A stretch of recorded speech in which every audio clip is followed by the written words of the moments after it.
শারমিন মুর্শেদদের মতো সমকামিতার প্রমোটকারীদেরকে আপনি স্থান দিয়েছেন। আমরা সেটাও বড় গলায় প্রতিবাদ জানাই নাই।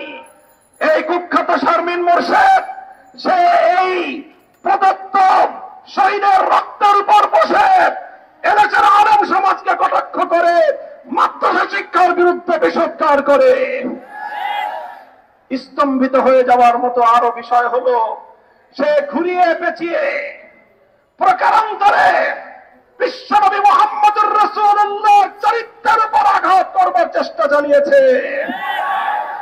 কুখ্যাত শারমিন মুর্শেদরা এদেশের সমকামীদের এজেন্ট হিসেবে সরকারে বসে অন্তর্বর্তীকালীন সরকারকে বাংলাদেশ এবং বাংলাদেশের মানুষের ধর্মীয় অনুভূতির বিরুদ্ধে পরিচালিত করবার পায়তারা চালাচ্ছে।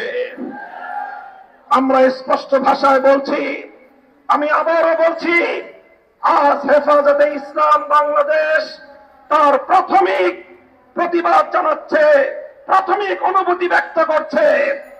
যদি আপনারা আপনাদের এই আত্মঘাতী সিদ্ধান্ত যদি প্রত্যাহার না করেন, এদেশের সকল রাজনৈতিক দল এবং সকল স্টেক হোল্ডার, সমাজের প্রতিনিধিত্বশীল প্রতিটি শ্রেণীর সাথে পর্যায়ক্রমে আলোচনা করে সকল এজেন্ডাগুলো জাতির সামনে উপস্থাপন করে নীতি নির্ধারণী সিদ্ধান্ত গ্রহণ করতে হবে।